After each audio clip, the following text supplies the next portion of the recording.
Intel ra mắt vi xử lý thế hệ thứ 12 hàng đầu cho game thủ Analyst. Được xem là vi xử lý dành cho game thủ tốt nhất hiện nay, Core i9 12900K chắc chắn sẽ làm hài lòng người dùng trung thành của Intel. Hôm nay tại sự kiện Intel Innovation, Intel đã công bố dòng sản phẩm vi xử lý Intel Core thế hệ thứ 12, bao gồm 6 vi xử lý máy tính để bàn đã mở khóa mới. Dẫn đầu bảng là Intel Core i9 12900K được xem là vi xử lý chiến game tốt nhất hiện nay. Với mức tăng turbo tối đa lên đến 5,2 GHz và có tới 16 nhân và 24 luồng, vi xử lý máy tính bàn mới đã đạt đến tầm cao vượt trội về hiệu suất đa luồng cho các game thủ nhiệt huyết và những người làm sáng tạo chuyên nghiệp. Dòng Intel Core thế hệ thứ 12 đầy đủ sẽ bao gồm 60 vi xử lý, được thiết lập để cung cấp hiệu năng cho hơn 500 thiết kế từ nhiều đối tác. Được giới thiệu chi tiết tại Intel Architecture Day 2021, kiến trúc hiệu suất Live mới, lần đầu tiên được xây dựng trên quy trình Intel 7. Mang lại hiệu năng có thể mở rộng từ 9 đến 125W để tối ưu hóa tính năng của mọi phân khúc phong cách, từ máy tính xách tay siêu mỏng nhẹ đến máy tính bàn cao cấp mang tính đột phá. Kiến trúc hiệu suất Live của vi xử lý Intel Core thế hệ thứ 12 là một sự thay đổi kiến trúc có thể thực hiện được nhờ sự hợp tác chặt chẽ giữa phần mềm và phần cứng, mang lại các cấp hiệu suất dẫn đầu mới trong nhiều thế hệ. Điều này bắt đầu với sự ra mắt của Core i9 12900K hàng đầu của chúng tôi, vi xử lý tốt nhất thế giới dành cho việc chơi game, và bạn sẽ thấy những trải nghiệm đáng kinh ngạc hơn khi chúng tôi ra mắt những sản phẩm còn lại của gia đình thế hệ thứ 12 và hơn thế nữa. Chơi game, sáng tạo và ép sung với vi xử lý máy tính để bàn thế hệ thứ 12.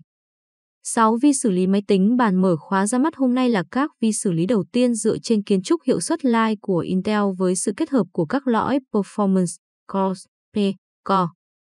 Lõi CPU có hiệu suất cao nhất mà Intel đã xây dựng và lõi Efficient Core, E-Core, được thiết kế cho hiệu suất khối lượng công việc đa luồng có thể mở rộng. Intel Thread Director cho phép hai vi kiến trúc lõi mới hoạt động liền mạch với nhau bằng cách hướng dẫn hệ điều hành OS đặt đúng luồng vào đúng lõi tại đúng thời điểm. Intel đã làm việc với hệ sinh thái trong quá trình thử nghiệm rộng rãi để tối ưu hóa hiệu suất và khả năng tương thích, đồng thời là một phần trong các khoản đầu tư tăng cường của công ty và cộng đồng lập trình.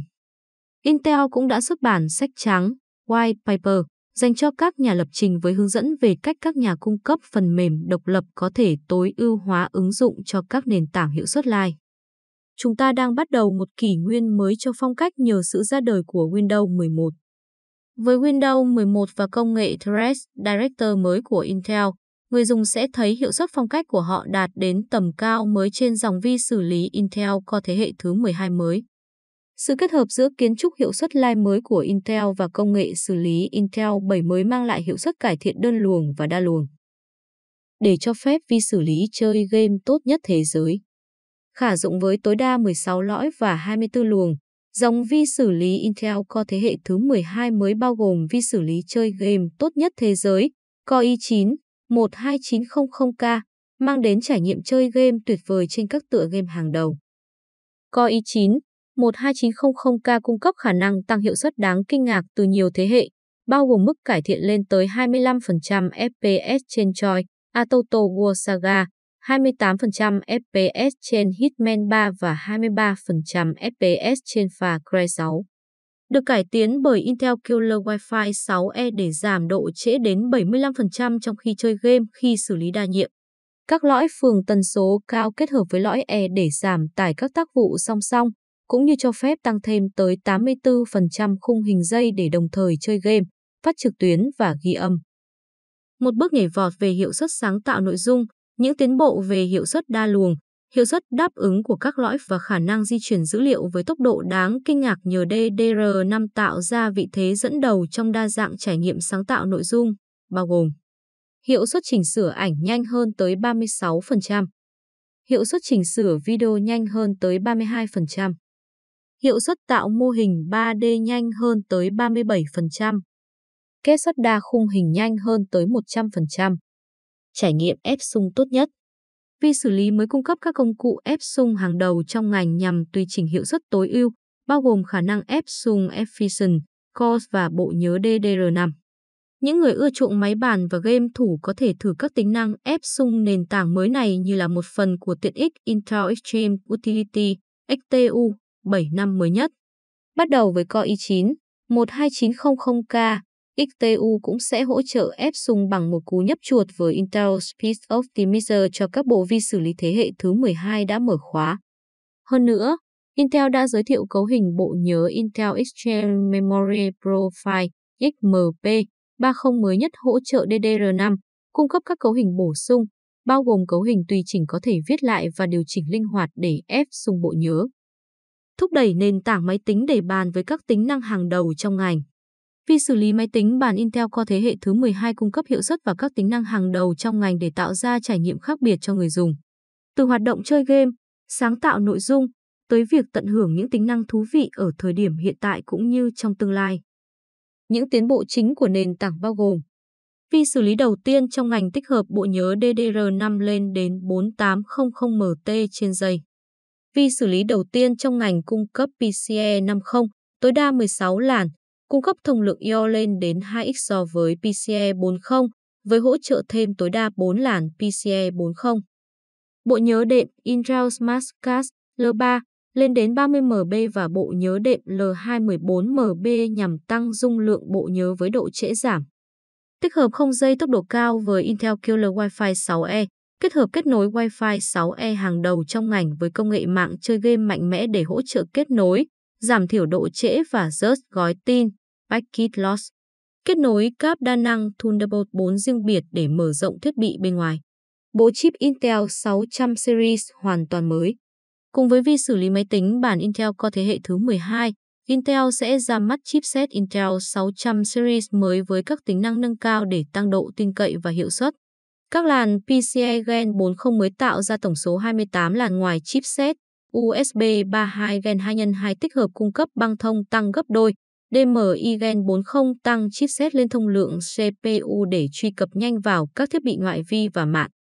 Lần đầu tiên, đội xanh đưa Intel Volume Management Device (VMD) vào chipset phong cách để đơn giản hóa việc kiểm soát lưu trữ bằng cách cho phép điều khiển và quản lý trực tiếp SSD dựa trên NVMe từ bus PCIe mà không cần thêm bộ điều khiển RAID hoặc bộ điều hợp phần cứng khác.